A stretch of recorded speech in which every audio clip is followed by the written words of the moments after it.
gentlemen, start your engines. All right. Are you ready? Hey, welcome back to the podcast. A special Sunday afternoon recording session for just these guys. You know, we got Dr. Lance Parker in the house. And we got Arthur Smith. Offensive coordinator with the Pittsburgh Steelers, hot off his first win against the Atlanta Falcons. I was thinking more like Andy Reid. Andy Reid. Little bit Andy Reid. Here we go. Andy Reid. How about those Steelers? How about those Chiefs? Go Chiefs. One by a shoe size. Wow. Pretty amazing. What is the topic today? The topic today is procrastination. Don't do it. You heard it here first. Don't do it. You heard it here first, and you heard it here right now. No delay. Don't procrastinate. So don't procrastinate. That's a negative. Yeah, negative. So what's the opposite? Do it now. There you go. That, I'm telling you, and for a lot of our very... Everybody can turn off the podcast right now, because that was it.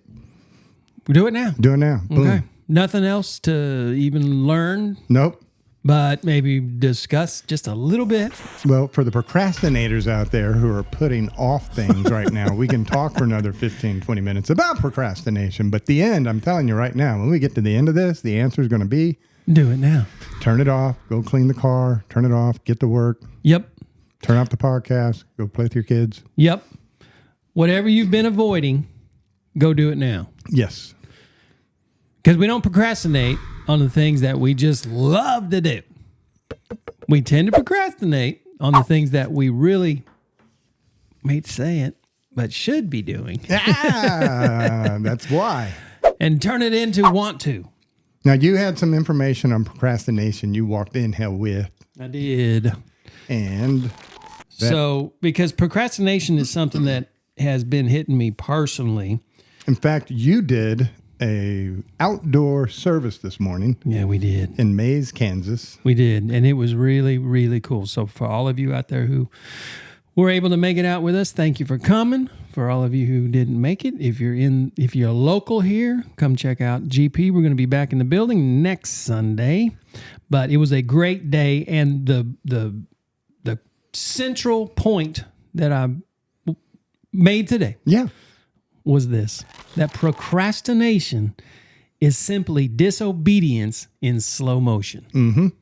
What were your thoughts on that when I made that statement? Oh, it's so true. I mean, we have procrastination we are going to talk about, but as it relates to your spiritual walk, he's got a plan for you, and it's a good plan, but you keep delaying getting to his plan because you got other things that you think are more important.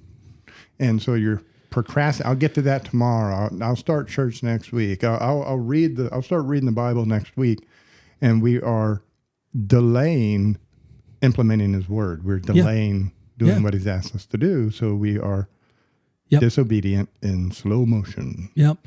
Here's the thing. I wanted everybody to get up and start the day. Well, not start the day, but start the message time with the Lord's Prayer. Mm-hmm. Our Father who art in heaven, hallowed be thy name. Thy kingdom come, thy will be done. And here's the deal. Mm-hmm. There's a battle going on for our souls and so for our lives in general. And so the reality is, if we want God's will, we have to be aware of the fact that Satan does not want that. And he will not give up enemy territory easily. So what he does, I didn't even say this today, but if he doesn't keep you bad, he'll just keep you busy. Right. And he keeps us distracted with all of the things. That's all he's got to do. Yes, that keeps us from going forward with God's will. And for many times, I can't even speak. Oftentimes, it is distraction that he uses the most. Mm-hmm. And we don't even realize it. Right. So, in the form of procrastination, keeps us from moving forward. So procrastination, let's just start out with what procrastination is. Quit procrastinating and get to the point. We're all on the same page. Experts define procrastination as a self-defeating behavior pattern marked by short-term benefits and long-term costs. Many of us know it as putting off things that we need to get done, no matter the level of difficulty behind the task. So we all have a certain level of procrastination in our lives. Some are chronic. And I, if I'm being honest, I think that I have for many, many, many years been a chronic procrastinator. I hate to even admit that. But I do believe that's me. Yeah. Wow. That would describe me. Epiphany. I only know this. I only know this because I finally am willing to admit it. Wow. Nobody else noticed that. So, to everybody in my life, you told sorry me. It's taken me so long. You told me installing an electrical outlet involves first step. You get to the store, you buy it, and you throw the outlet in your back seat for 2 weeks. Mm-hmm. Yeah, have I admitted that before? Then you bring it in and put it on the kitchen counter for another week. Yeah. Yeah. So we have a crack in our main bathroom tub. Our main bathroom. Mm-hmm. And Skylar is the only one that uses that. But he uses it daily. But he can't use it now because the big crack will leak right through the floor down into the basement.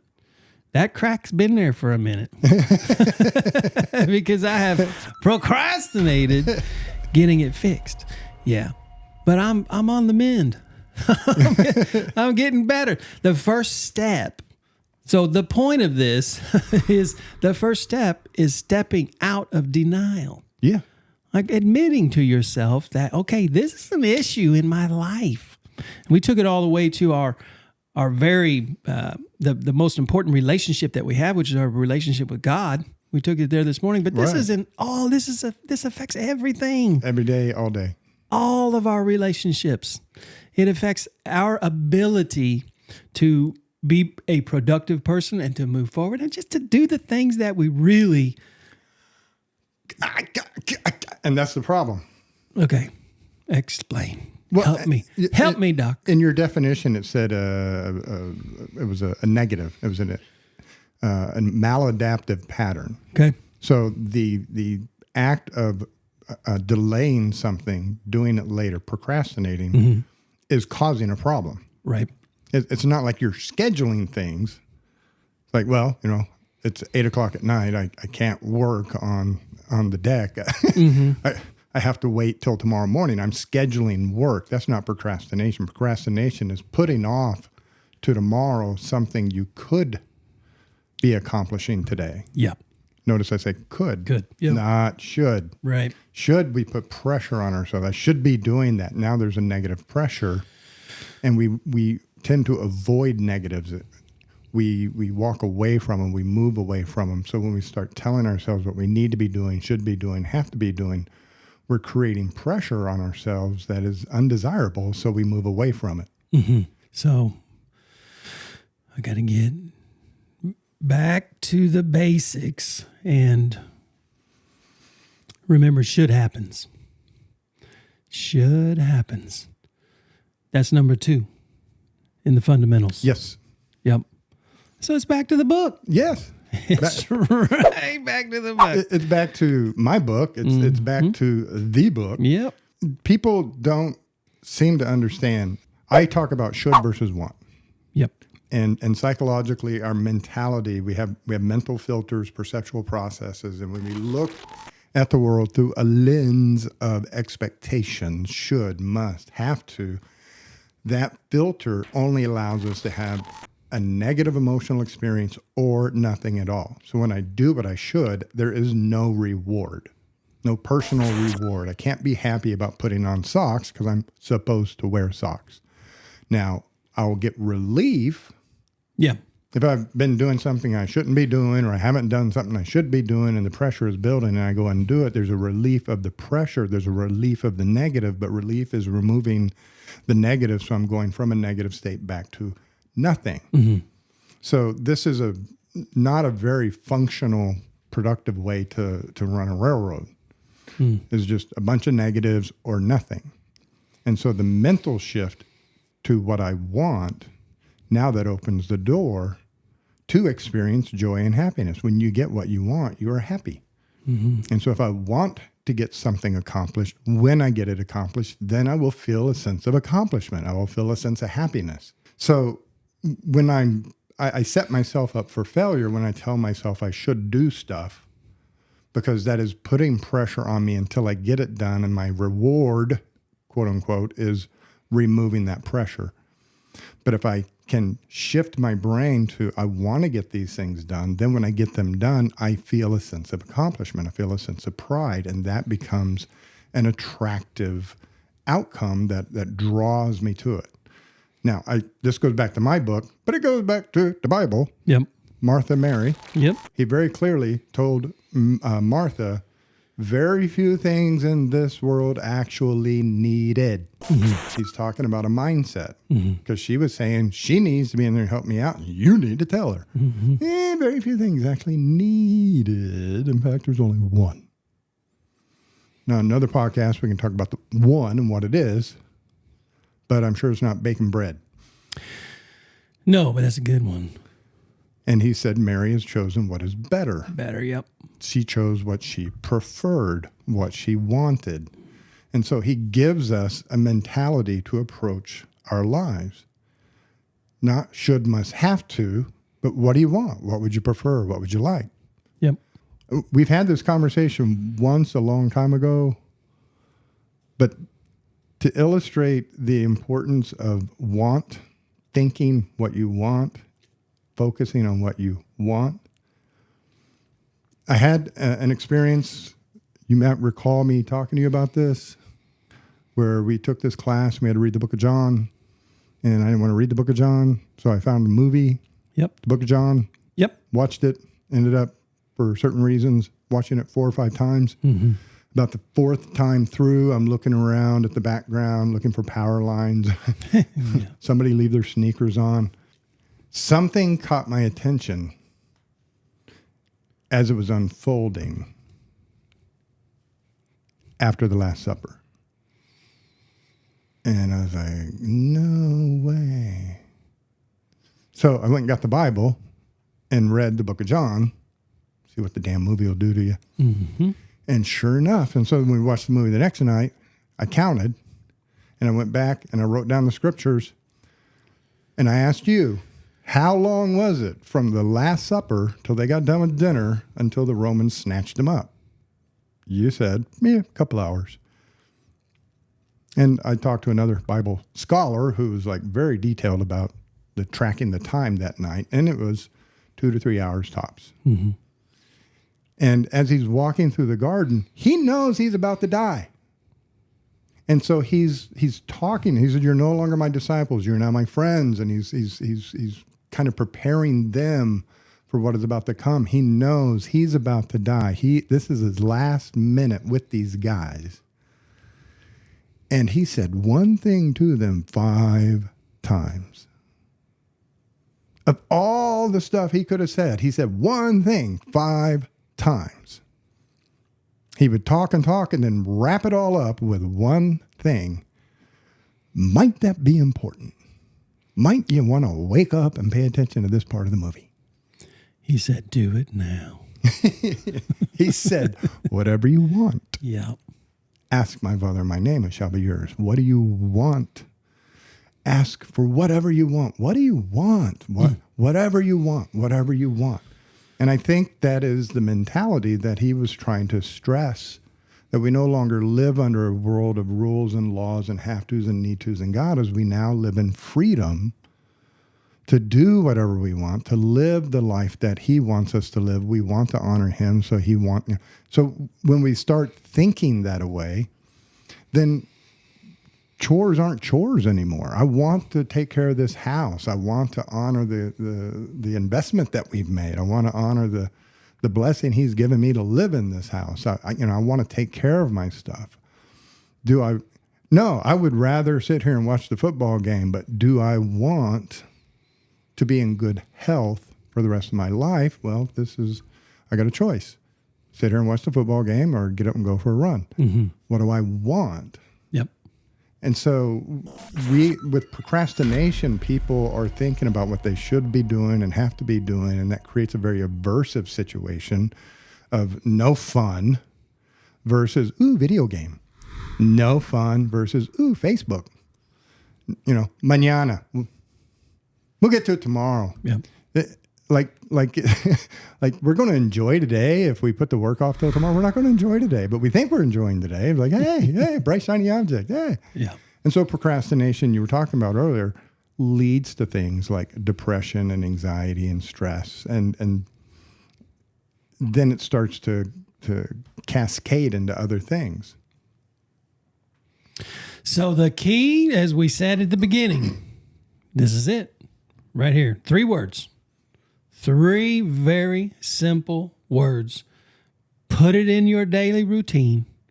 Everything that you think about, if you have any opportunity to do it now. Do it now. Just do it now. Jump up, do it now. Get it done. It's amazing. I'm finding at 56 and just a few days shy of 57 years of age, I can actually be a productive citizen. I can actually live the life that I want. And you can start practicing it every morning. Yeah. Because you have to get up and go to work. Hear the have to? And so once you say you have to get up and go to work, then you're going to follow that with but I don't want to. Sure. I don't want to get up. I don't want to get out of bed. I'm tired. I just want to lay here. I don't want to go to work. I don't want to deal with Tom. Mm-hmm. Okay. Do you want a job? Do you want a promotion at work? Do you want to make a paycheck? What do you want now? Get up and go to work. Yeah. Do it now. Yep. And if you want a promotion, if you want a raise, if you want a better job later, wouldn't it make sense to get up and get dressed well and go to work a little bit early and have the coffee ready when the boss walks in? So that when you do 2 months from now go to him and ask for a raise, he's got a reason to give you a raise. Man, I have noticed a change in you, and it is so amazing. Yeah. That's the boss. Yeah. And I want to give you a raise. Yeah. Make them want to give you a raise. Make them want to keep you around. Heck yeah. They come in and like, man, this guy's killing it. We better do something to make sure we keep him. Mm-hmm. Mm-hmm. That's that whole attitude of gratitude. Yeah. So do it now. Do it now. Do it now. Because if you procrastinate and you're in this little mental bubble of I'll get to it tomorrow, and you're settling for the immediate gratification of a momentary bit of entertainment from whatever it is that you're finding enjoyable in the moment. Yeah. You're not delaying gratification for the bigger things, the good things. You're getting your immediate gratification, and then when you have to go do the things that you've put off, then it becomes worse. It becomes harder. You may have made a mess of it by now, putting it off. Your house may burn down because you didn't change the outlet in time. You kept saying you're going to get to it. And then there's a charred hole in the wall. You kept saying you're going to get to doing that thing, and now it causes a problem between you and your spouse.